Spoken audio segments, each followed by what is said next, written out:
की तरफ से ये मुझे हार सम्मान कर रहे हैं विकास भैया। 101 रुपये सम्मान किया है हार से उरेंद्र यादव सिकोहाबाद से कलश बनने वाली कन्याओं को टिफिन दे करके, और 101 रुपये से यज्ञ पति परीक्षित महाराज की पत्नियों को भी 501 रुपये के हार से सम्मान किया है। सर्वेश यादव डिप्टी जेलर कारागार फिरोजाबाद से 101 रुपये से परीक्षित महाराज और एक पति महाराज को सम्मान किया है। 101 रुपये से प्रदीप राजा का पुरवा और एक पति परीक्षित महाराज को 100 रुपये से धर्म पत्नियों को, और एक बाल्टी से कलश बनने वाली कन्याओं को 101 रुपये से हार से सम्मान किया है। समस्त स्टाफ को भी एक पति परीक्षित महाराज को गिफ्ट दे करके कलश वाली बहनों को निक्कू सनोम गौरव यादव फरीदा से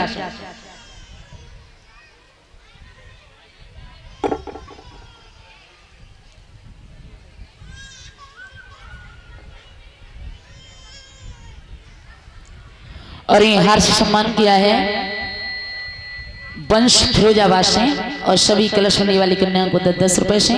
राधा रानी हमेशा आगे बढ़ा रखे, धर्म के रास्ते पर चलें, यही मेरी आशा और आकांक्षा है।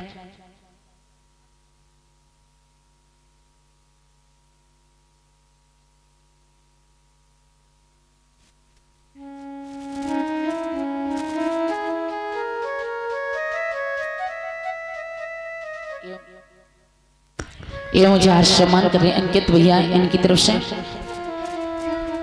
गौर करेंगे भक्तों कथा में। महाराज जब रहने लगे थे वृंदावन में बड़े भाव से, इधर भोजराज कंस ने एक पत्र भेजा था। पत्र में अक्रूर जी को पत्र भेजा, कहा जाकर के बाबा नंद को दे देना। पत्र में लिखा था कि मेरी मथुरा में यज्ञ है, उस यज्ञ में नीले कमल के पुष्प लेकर के कन्हैया आए। अगर ऐसा नहीं हुआ सारे अहीरों को मथुरा की जेल में डाल दूंगा। अक्रूर जी जब आए हैं, नंद बाबा ने बड़े भाव से बिठाया,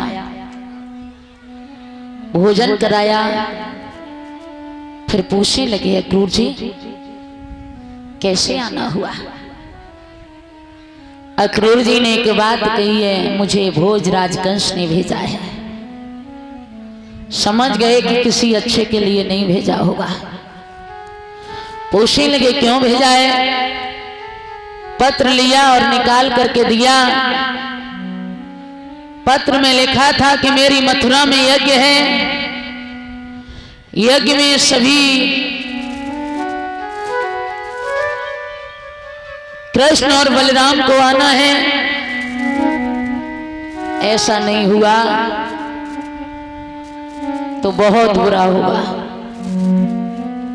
हाथों से पत्र छूट करके जमीन पर गिर पड़ा।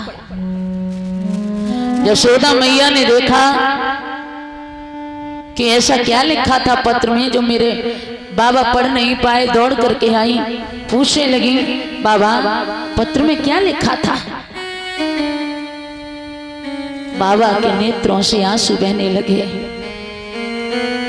कहने लगे हैं क्या बताऊं। आरे प्राण ने प्यारी कंसन काली दे से फूल मंगाए।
बिलख बिलख करके रो रहे हैं बाबा नंद। हाथ जोड़ करके अक्रूर जी के सामने एक ही बात कह रहे हैं, अक्रूर सिंह आपने हमें बता दिया, लेकिन आप मेरे बेटा को मत बता देना। मेरा कृष्ण बड़ा हठीला है, अगर उसे पता चल गया कि कंस ने बुलाया है तो वो मानेगा नहीं। अक्रूर जी जब बाहर गए, कृष्ण मिले, कृष्ण पूछने लगे चाचा जी कैसे आना हुआ? बोले तेरे मामा ने भेजा है। क्यों भेजा है? बोले हैं यज्ञ कर रहे हैं। कब जाना है? बोले सुबह चलना है। कन्हैया कहने लगे जरूर चलूंगा, लेकिन कृष्ण एकांत में सोच रहे हैं कि मैं चला तो जाऊंगा, लेकिन जिन ग्वाल वालों के साथ में मैं रहता रहा, खाता रहा, पीता रहा, ये मेरे बगैर कैसे रह पाएंगे? फिर मन में विचार आया कि चलो ग्वाल वालों को समझा दूंगा, लेकिन गोपियों को कैसे समझाऊंगा? वो गोपियां जब तक मेरे दर्शन नहीं कर लेती हैं, चैन नहीं आता है। फिर दिल में बात आई कि चलो गोपियों को भी समझा दूंगा कैसे भी करके। मन में एक विचार आया कि अपनी मैया को कैसे समझाऊंगा। मां को समझाना भक्तों असंभव नहीं, नामुमकिन होता है। दुनिया में सारे रिश्तों में खोट हो सकता है, सारे रिश्तों में खोट हो सकता है, लेकिन भक्तों मां और बेटा के रिश्ते में कोई स्वार्थ नहीं हो सकता, कोई स्वार्थ नहीं होता। कि कितना निर्मल और पावन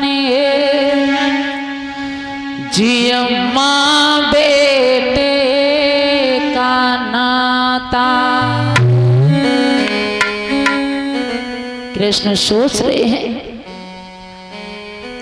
मैं कैसे समझाऊंगा, क्योंकि मेरी मां मेरे बगैर रह नहीं पाएगी।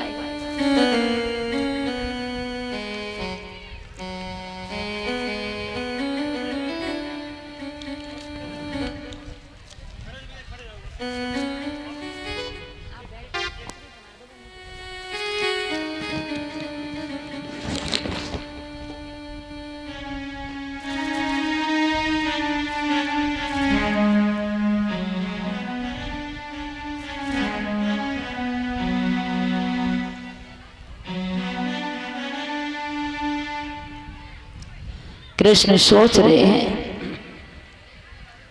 कैसे जाऊंगा, कि कितना निर्मल और पावन जिया मां बेटे का नाता। 9 मास गर्भ में रखती मैया शीस झुकाता। कृष्ण सोच रहे मेरी मां बहुत रोएगी। इधर मालूम पड़ गया वृंदावन में कि हमारे कृष्ण सुबह होते ही वृंदावन छोड़ करके चले जाएंगे।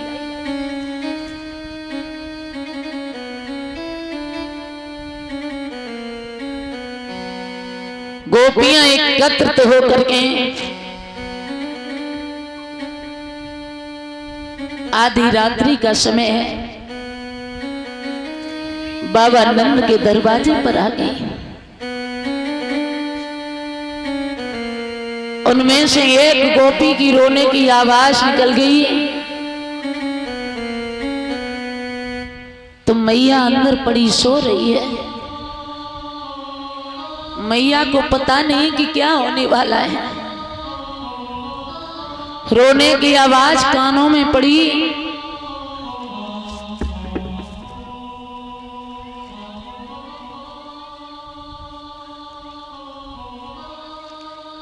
पूछने लगी गोपियों,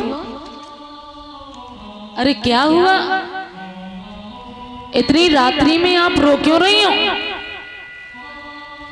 एक गोपी कहने लगी, माँ अरे तुझे नहीं पता, अपने ब्रज पर बहुत बड़ा दुख का पहाड़ टूटने वाला है। मैया अनजान है, बोले क्या हुआ? अरे सब कुशल तो है। गोपी कहने लगी, माँ तुझे पता नहीं है क्या होने वाला है।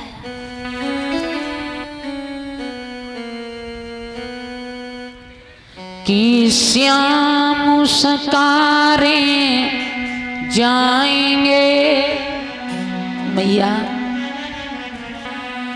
कि श्याम सकारे जाएंगे और नैन मरेंगे रोई, विधना ऐसी रेन करे सो भोर कबहु ना हो।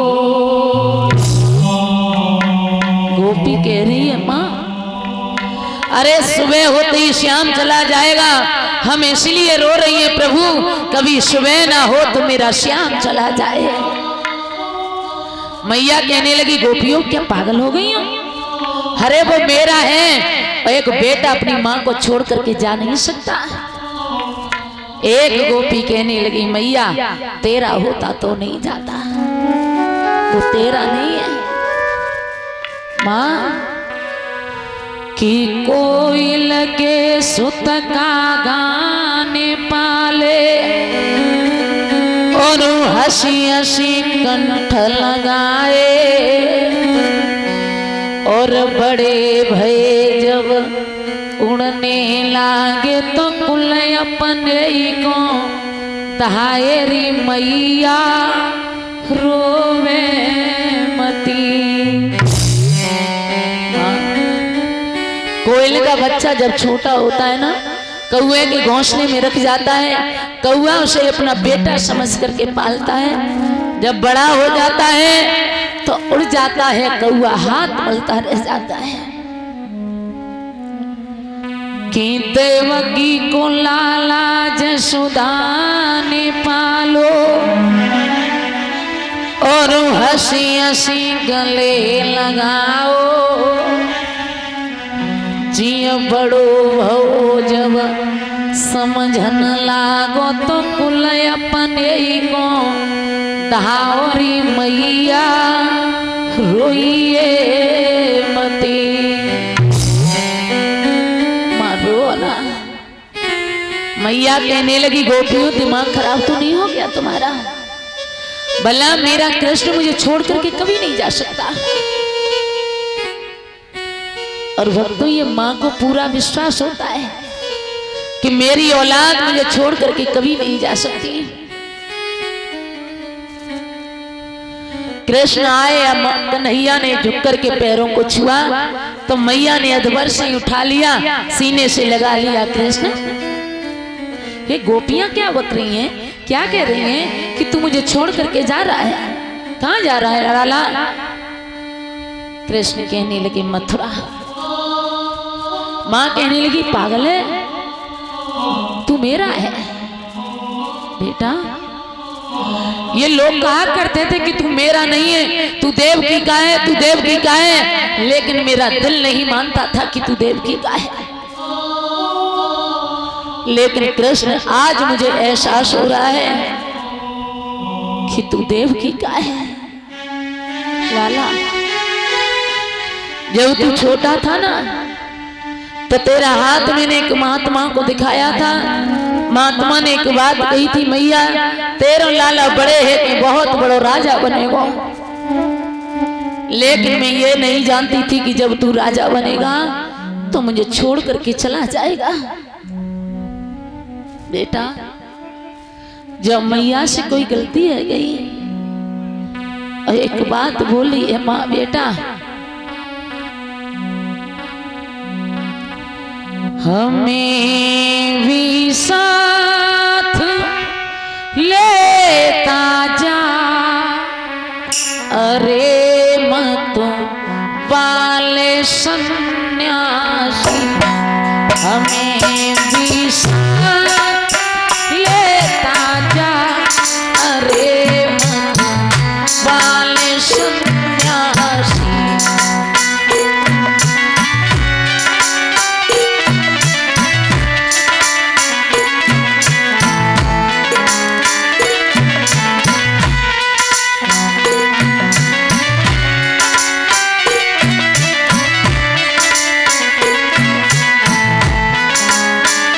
कह रही है बेटा कैसे नहीं, तेरे बिना तेरी माँ मर जाएगी। जब तक तू आ नहीं जाता है ना, तेरी माँ दरवाजे पर खड़े होकर के हर एक को पूछती है मेरा लाला आता होगा, मेरा बेटा आता होगा, ना जा लाला माँ मर जाएगी बेटा। करेंगे हम तेरी सेवा, अरे मत वाले सन्यासी।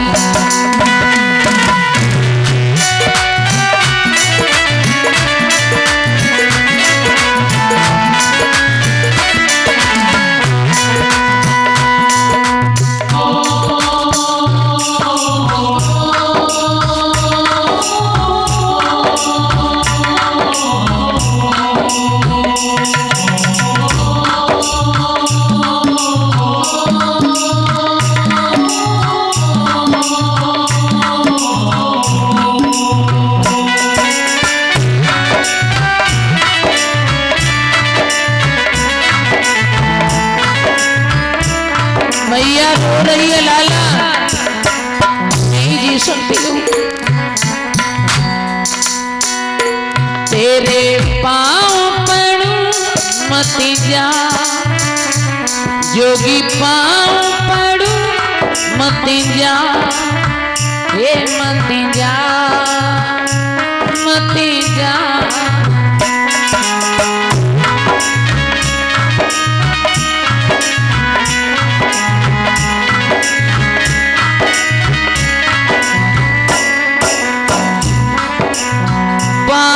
छुड़ाए जात हो निवल जाने के हो, पाए छुड़ाए जात हो निवल जाने के हो।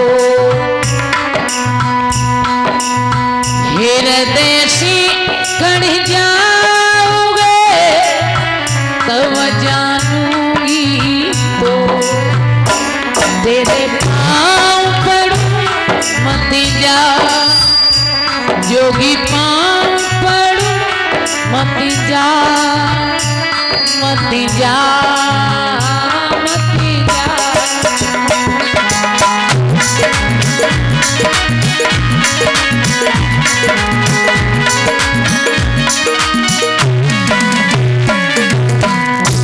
मैया रो रही है बेटा ना जाओ। कन्हैया कहने लगे माँ मैं आज जा रहा हूँ, कल मामा का यज्ञ देखूंगा, परसों लौट आऊंगा। कृष्ण चलने लगे। जब रथ में सवार हुए आगे बढ़े, एक गोपी ने गोपियों से कहा बहना मैं इस वृक्ष पर चढ़ करके जा रही हूँ, कन्हैया का रथ दिखेगा तो मैं तुम्हें बताती रहूंगी कि कृष्ण का रथ कहां तक पहुंचा।